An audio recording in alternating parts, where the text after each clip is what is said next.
Assalamualaikum warahmatullahi wabarakatuh. My name is Mochammad Atha Banua Priyono.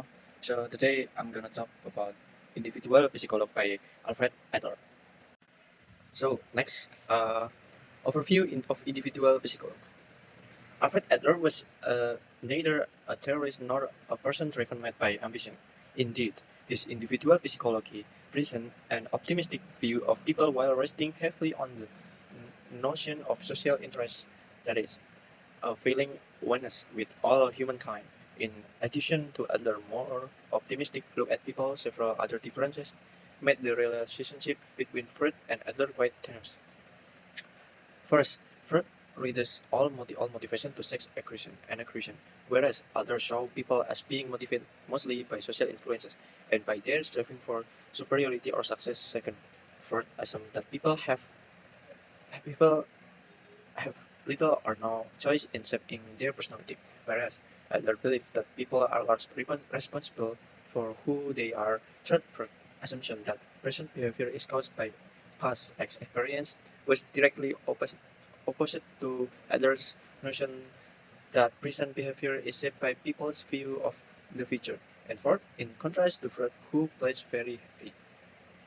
As we seen, Adler was an original member of a small clique of physical science who met in Freud's home on Wednesday evening to discuss psychology topics. However, when theoretical and personal difference between Adler and Freud emerged, Adler left the Freud circle, established an opposing theory which became known as individual psychology. Next, biology of Alfred Adler. Alfred Adler was born on February 7, 1870 years in Rudolfsheim near Vienna, Austria. Alfred Adler developed the theory of individual, known as individual psychology, because he was interested in the psychological factor influencing human development and behavior. Adler emphasized two critical roles of life goals: feeling inferiority and the desire to achieve superiority as the main factor shaping individual personalities. His theory was individual as social being actively participating in achieving their personal goal. Next, introduction to Adlerian theory. As we can see, there is striving for success or superiority, and number two is subject perception. Number three is social interest. Number four is style of life. Number five, creative power. Number six, abnormal development. So after this, we gonna. So next, overview of individual psychology. Alfred Adler was neither a terrorist nor a person driven mad by ambition. Indeed, his individual psychology presents an optimistic view of people while resting heavily on the notion of social interest, that is, a feeling oneness with all humankind. In addition to other more optimistic look at people, several other differences made the relationship between Freud and Adler quite tenuous. First, Freud reduces all motivation to sex aggression, whereas others saw people as being motivated mostly by social influences and by their striving for superiority or success. Second, Freud assumed that people have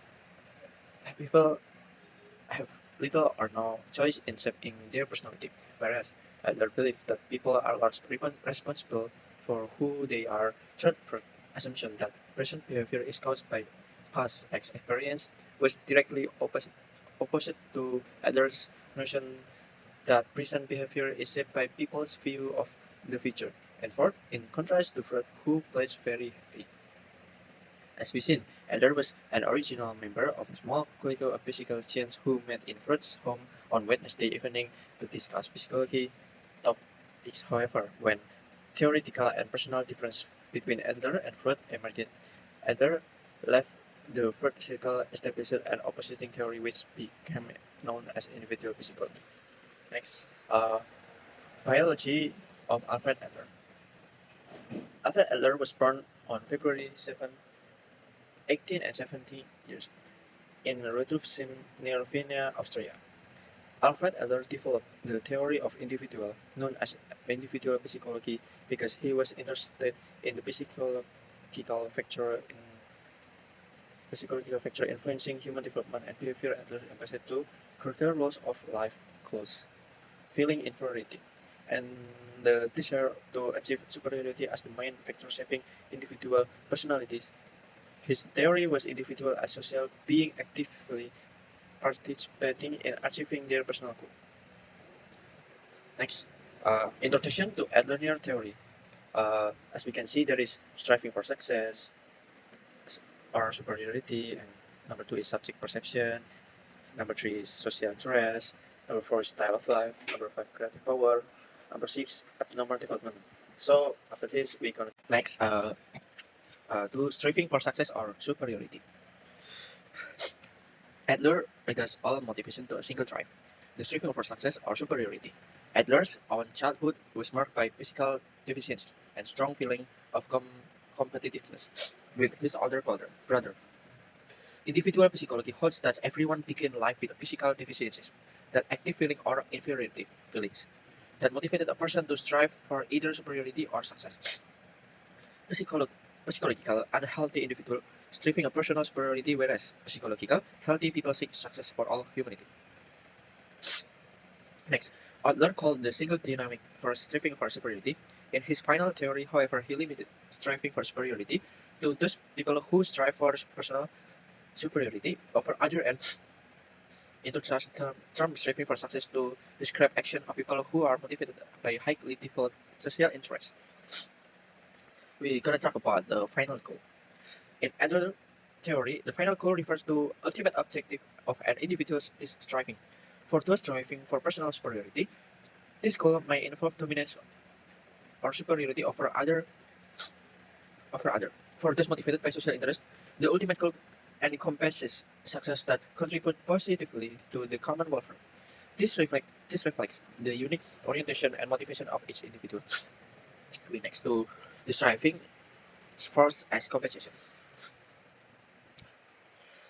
People strive for superiority or success as a means compensation for feeling of inferiority or weakness. Adler believed that all humans are blessed at the birth with small, weak, and inferior bodies. These physical deficiencies ignite feeling of inferiority only because people, by their nature, possess an innate tendency towards completion or a wholeness. People are continually pushed by the need to overcome an inferiority feeling and pulled by the desire for completion. Next, we move to striving for a personal superiority. Some people strive for superiority with little or no concern for others. Their goals are personal one, and their striving are motivated largely by exaggerated feelings of personal inferiority or the presence of an inferiority complex. Murderers, thieves, and con artists are obvious examples of people who strive for personal gain. Some people create clever disguise for their personal striving and may consciously or unconsciously hide their self-centeredness behind the cloak of social concern. A college teacher, for example, may appear to have a great interest his students because he established a personal relationship with many of them.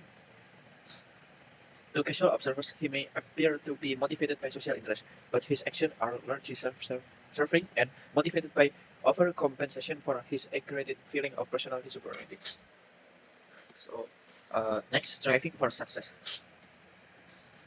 People who strive for success rather than personal superiority maintain a sense of self, of course, but they see daily problems for the view of society's development rather than from a straight personal vantage point. Their sense of personal worth is tied closely to their contribution to human society. Social progress is more important to them personal credit. Now we move to subjective perception. Adler's second standard is people's subjective perception shape their behavior and personality. People strive for superiority or success, compensate for feeling for inferiority, but the manner in which they strive is not shaped by reality, but by their subjective perceptions of reality. That is, by their fiction or expectation of the future.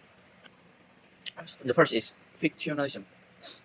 Uh, Our most important fiction is the goal superiority or success, a goal we created early in life and may not clearly understand. The subjective fictional final goal, guide, or style of life give a unity to our personality. Elder idea of fictionalism originated with Hans Feiger's book The psychopathy, as if Hanger believed that fiction are ideas that have no real existence, yet they influence people as if they really existed. One example of fiction might be men are superiority to women. Although this notion is a fiction, many thought men and women act if were reality. A second example might be human free will that enable them to make a choice. Again, many people has if they and other have free will and are thus responsible for their choices. No one can prove that free will exists, yet this fiction guides the lives of most of us. People are motivated not by what is true, but their subjective perception of what is true. A third example of fiction might be belief in a omnipotent God of who rewards good and punishes evil. Such belief guide of daily lives of millions of people and have shaped many their action. Whether true or false, fiction have powerful influence people's lives. Physical inferiorities. Because people next to physical inferiorities. Because people begin life small, weak, and inferior, they develop a fiction or belief system about how to overcome these physical deficiencies and become big, strong, and superior. But even after they attain size, strength, and superior, they may act as if they are still small, weak, and inferior. Adler emphasized that physical differences alone do not cause a particular style of life. They simply provide present motivation for reaching future goals. Such motivation, like all aspect personality, is unfilled and self-consistent. So, move to social interests. Yeah, social interests. The first is origins of social interest. Social interest is rooted as potentially in everyone, but it must be developed before it can contribute to useful style of life. It originates from the mother-child relationship during the early month of infancy. Every person who has survived infancy was kept alive by mothering person who possessed some amount of social interest. Thus, every person has had seed of social interest sown during those early months. Adler believed that effects of the early social environment are extremely important. The relationship as a child has with their mother and father is so powerful that it smooths the effect of heredity. Adler believed that after age 5, the effect of heredity become blurred by the powerful influence of the child's social environment. By the time, environment first have motivated or shaped nearly every aspect of a child's personality. Next to importance of social interest. Social interest was Adler's yardstick for measuring psychological health and is thus the sole creation of human values. To Adler, social interest is the only gauge to be used in judging the worth of person as the barometer of normality. Is the standard used in determining of the usefulness of a life. To the degree that people possess social interest, they are psychologically mature. Mature people like Kemen are self-centered. They strive for personal power and superiority over others. Healthy individuals are genuinely concerned about the people have a goal of success that encompasses the well-being of all people. Next to style of life. Style of life is term Adler used to refer to a flavor of a person's life. It include a person's goal, self-concept, feeling for other, and attitude towards the world. Is it the product of interaction of heredity, informant, and a person's creative power? Adler used a musical analogy to el- elucidate style of life. Melody.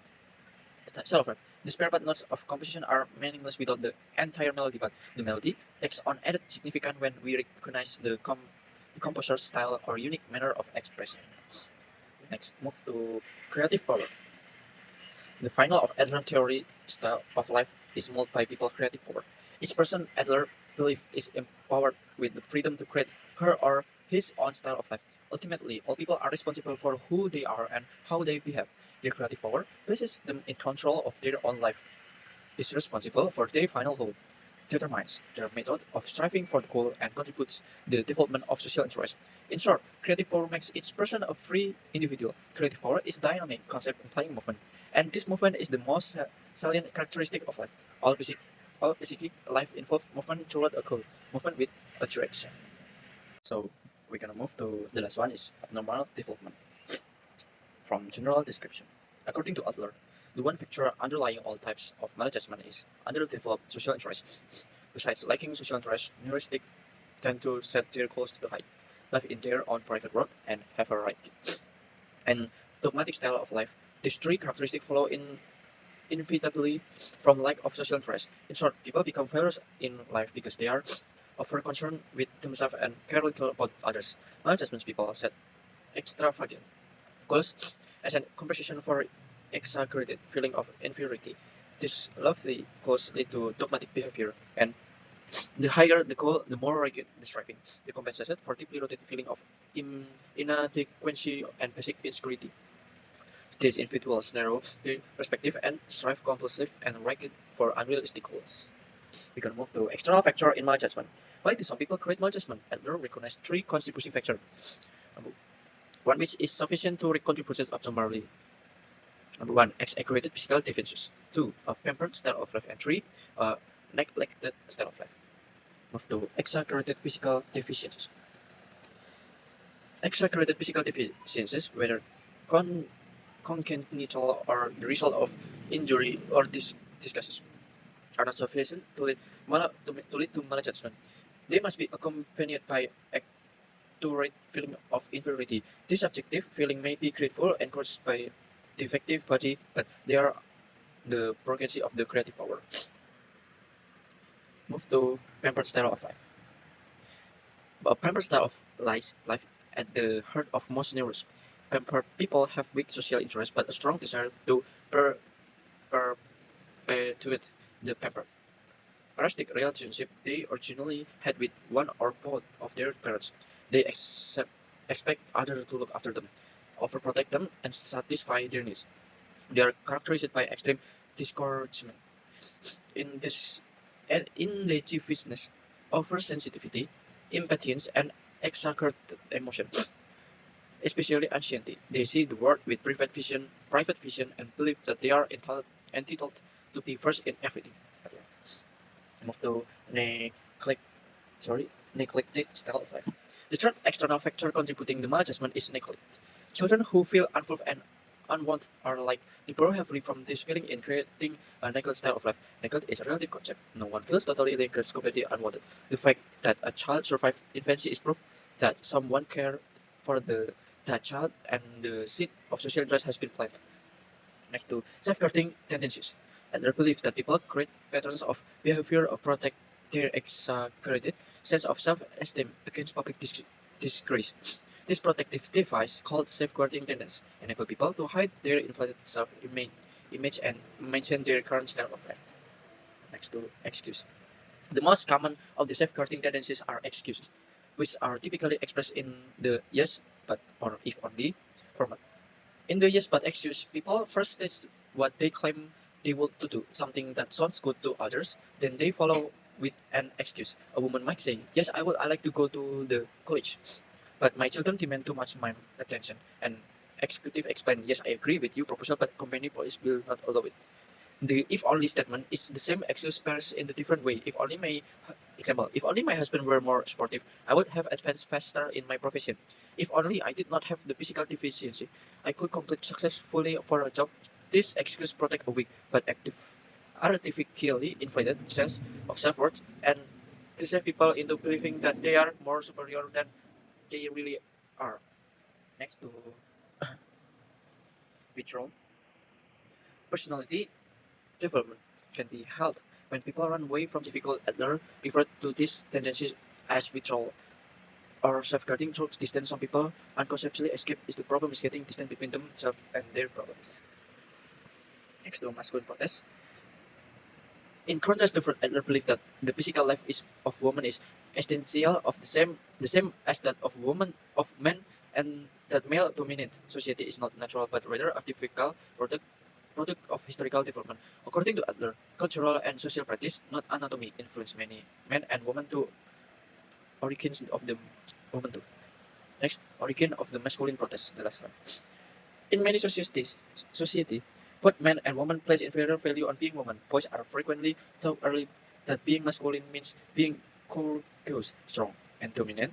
The epitome of success for boys to win, to be powerful, to be on top. In contrast, girls often learn to be passive and accept an inferior position in society.